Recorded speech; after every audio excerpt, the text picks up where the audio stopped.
Assalamualaikum warahmatullahi wabarakatuh. Selamat pagi teman-teman. Hari ini saya akan mempresentasikan tentang perwujudan Pancasila di masa pandemi PPKM.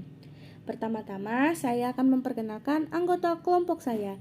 Yang pertama ada Nabila Asal Salsabila, Naila Kesan Nursabani, Niken Melania Putri, dan Sabrina Balkis. Isi materi ada identifikasi masalah, dasar hukum, solusi, dan penyelesaian. Pertama, identifikasi masalah. PPKM adalah singkatan dari pemberlakuan pembatasan kegiatan masyarakat. Peraturan itu semakin diperketat dengan adanya virus COVID-19 yang melanda Indonesia. Contohnya seperti karantina.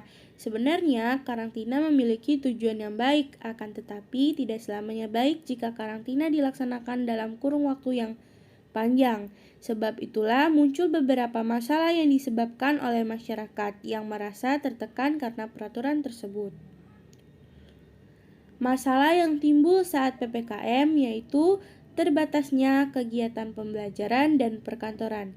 Banyak masyarakat yang mengalami penurunan ekonomi dan ada juga masyarakat yang sering melanggar protokol kesehatan.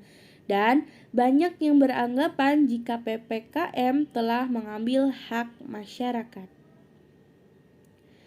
Keadaan ini mengandung semua nilai-nilai kearifan lokal yang terkandung dalam Pancasila, yaitu efektivitas pemerintahan yang berpadu dengan kepercayaan dan kepatuhan rakyat terhadap semua ketentuan yang diterbitkan pemerintah, serta kesadaran pada masyarakat untuk menghubungkan kepentingan perorangan dengan kepentingan masyarakat, yakni dengan menjauhi sikap egosentris yang hanya memikirkan diri sendiri. Hal tersebut dapat diimplementasikan dengan keputusan tetap berada di rumah, tidak berpergian, dan menghindari kerumunan. Nilai-nilai Pancasila. Yang pertama, sila ke-1, berdoa dan menyerahkan diri kepada Tuhan untuk keselamatan agar virus COVID-19 segera berakhir dari dunia. Sila kedua, wajib memperlakukan satu sama lain dengan memperhatikan etika sehingga muncul rasa memanusiakan manusia. Sila ketiga, pandemi ini dapat dikalahkan dengan cara kita bersatu untuk melawannya. Pada saat ini mungkin cara yang dilakukan adalah dengan menjaga jarak, berdiam diri di rumah saja. Sila keempat, mendukung kebijakan pemerintah dalam menerapkan pembatasan sosial berskala besar. PSBB adalah salah satu cara untuk meminimalisir penyebaran COVID-19. Sila kelima, dibutuhkan sinergitas yang baik seperti kerjasama antara masyarakat dan masyarakat serta kerja sama masyarakat dan pemerintahan dan bersikap adil. Mari kita lihat videonya.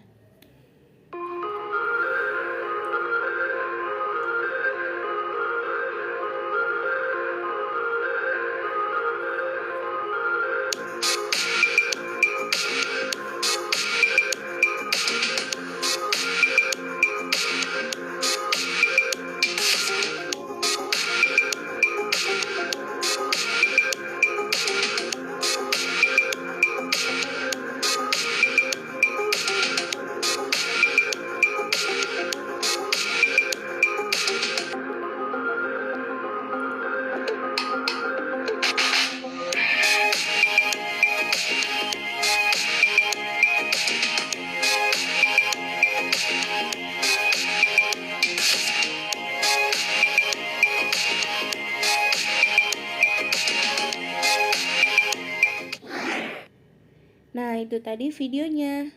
Sekarang kita lanjut ke dasar hukum.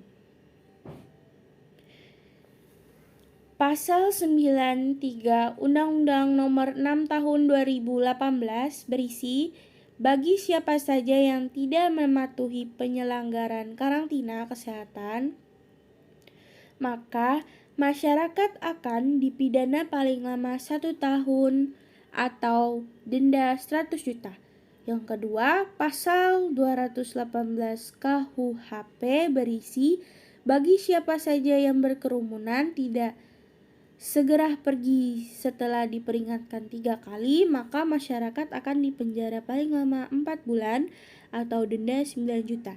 Yang ketiga, pasal 10 ayat 1 berisi bagi siapa saja yang tidak melaksanakan kewajiban pengguna masker di luar rumah, maka akan dikenakan sanksi. Yang keempat, Menteri Pendayagunaan Aparatur Negara dan Reformasi Birokrasi Nomor 8 Tahun 2021 berisikan tentang surat edaran pembatasan kegiatan pembergian keluar daerah atau mudik. Mari kita lihat videonya. Direktur Lalu Lintas Polda Jawa Tengah Kombes Pol Rudi Safirudin mengatakan, sesuai dengan hasil rapat yang dipimpin Menko Maritim dan Investasi Jenderal TNI Purnawirawan Luhut Binsar Panjaitan, dengan adanya perpanjangan PPKM maka penutupan exit tol di Jawa Tengah juga diperpanjang hingga 25 Juli 2021. Cara penindakan terhadap para pelaku ketentuan juga sama seperti PPKM darurat sebelumnya, di mana untuk kendaraan baik sektor esensial maupun kritikal diperlakukan sama. Apabila tidak bisa menunjukkan keterangan kerja dari kantor dan tidak bisa menunjukkan hasil swab antigen PCR nyatakan negatif, ditambah dengan surat keterangan vaksin, maka akan diputar balikan. Selama ini di Telantas Polda Jateng sudah memaksa putar balik sebanyak 62.000 kendaraan selama PPKM darurat. Ini berjalan sesuai dengan yang kita harapkan. Sampai hari ini yang sudah diputar balikan sama kita kurang lebih hampir 62.000 kendaraan se-Jawa Tengah yang sudah diputar balikan. Untuk himbauan kepada masyarakat, untuk para pekerja yang tadi saya sampaikan, tolong lengkapi surat-suratnya selengkap-lengkapnya sehingga memudahkan petugas kita dalam pelaksanaan kegiatan pengecekan nanti. Di 27 eksit tol Jawa Tengah telah dijaga ketat Polri baik dari fungsi lalu lintas, Brimob maupun Samapta. Untuk sopir truk diharapkan untuk meminta stiker warna biru dan merah kepada petugas untuk menentukan sektor esensial maupun kritikal sehingga memudahkan anggota kepolisian dalam melakukan pemeriksaan. Senot Puji, Kompas TV, Semarang, Jawa Tengah. Nah, itu tadi videonya. Sekarang kita lanjut ke solusi.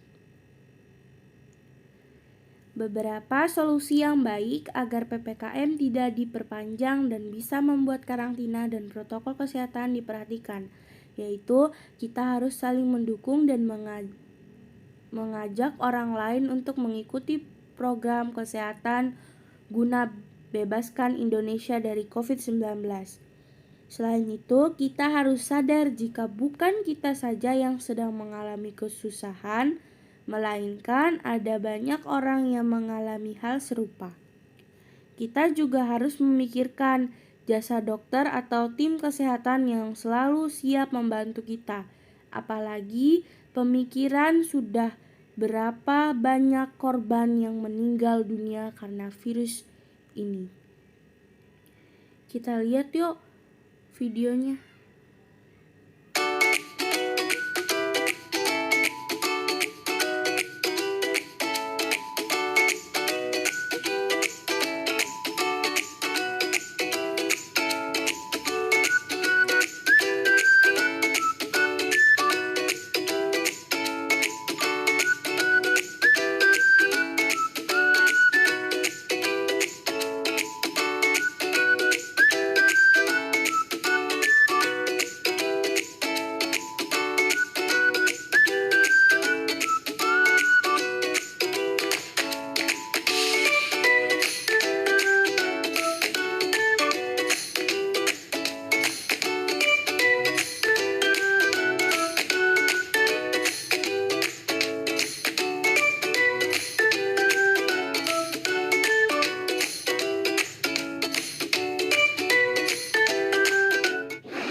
Nah, itu tadi video dari menjaga kesehatan dan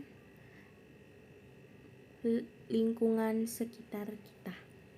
Jadi, kita selalu harus menjalani protokol kesehatan, itu memakai masker, rajin cuci tangan, jaga jarak, dan hindari kerumunan.